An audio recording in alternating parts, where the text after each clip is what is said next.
আমাদের সামনে রমজান মাস আসছে। এই রমজান মাসে যারা রোজা রাখবে, যারা সিয়াম রাখবে, যারা কোরআন তেলাওয়াত করবে, বিশ্বনবী আমার বলেন আল্লাহ তাআলার কাছে রোজা বলবে, সিয়াম বলবে, হে আল্লাহ তোমার এই বান্দা খাওয়া এবং পান করা থেকে তোমার পৃথিবীর বুকে তাকে কত পিপাসা লেগেছিল, টিউবওয়েলের কাছে গিয়েছে, স্নান করতে গিয়েছে, গোসলখানায় গিয়েছে, টিউবওয়েলের কাছে উজু করতে গিয়েছে, কলিজাটা শুকিয়ে গেছে, তারপরেও তোমার ভয়ে পানি পান করেনি, তোমার ভয়ে কোনো খাবার খায়নি, তোমার ভয়ে সে সারাদিন সে সিয়াম রেখেছে। হে মাবুদ, তুমি আমার পক্ষ থেকে তুমি আমার সুপারিশ গ্রহণ করো। আল্লাহ তাআলা সেই দিন সেই সিয়ামের সুপারিশ গ্রহণ করবে। আল্লাহর নবী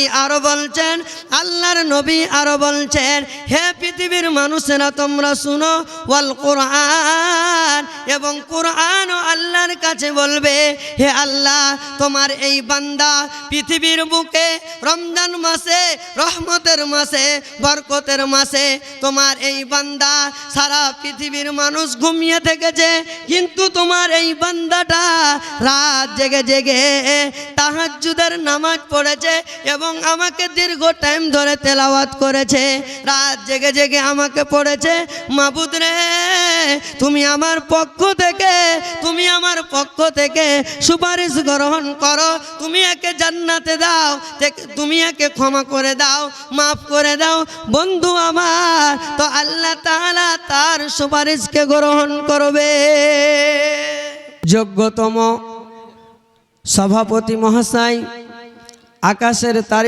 আকাশের তারকা সদস্য ওলামায়ে কেরামগণ এবং সামনে বসে থাকা দিন প্রিয়, ইসলাম প্রিয় ছোট বড় ভাই ও বন্ধুরা, সমস্ত প্রশংসা একমাত্র সেই মহান আল্লাহ পাক রব্বুল আলামিনের জন্য, যার অশেষ মেহেরবানিতে, অশেষ রহমতে এই হলদিবাড়ি হিফজুল কুরআন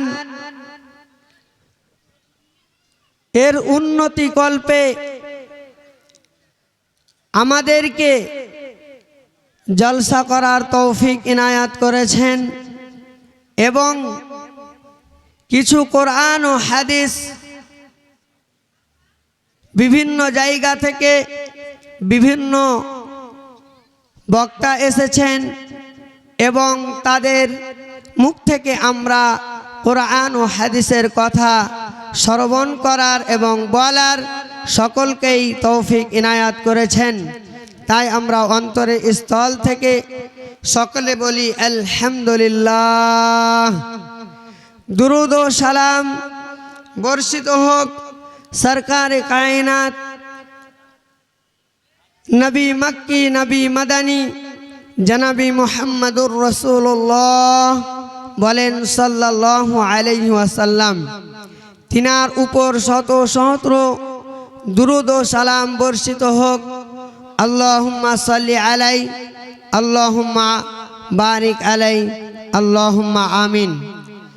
আমি আপনাদের সম্মুখে কুরআনুল কারীম থেকে সূরা আল বাকারা 185 নম্বর আয়াত পরিবেশন করেছি এবং সূরা আল বালাদ থেকে পরপর 2টি আয়াত পরিবেশন করেছি এবং বিশ্বনবীর একটি সহিহ হাদিস বর্ণনা করেছি। এই কোরআন ও হাদিসকে সামনে রেখে আমার বক্তব্য ইতি করব ইনশাআল্লাহ। ওমা তৌফিকি ইল্লা বিল্লাহ। আমার বক্তব্যের টপিক হচ্ছে আজকের খুব গুরুত্বপূর্ণ, আমার জ্ঞান অনুযায়ী আপনাদের সামনে আমি একটি গুরুত্বপূর্ণ বিষয় নিয়ে এসেছি। যদি আপনি মনোযোগ সহকারে শুনেন, অবশ্যই আপনার ঈমান বৃদ্ধি পাবে।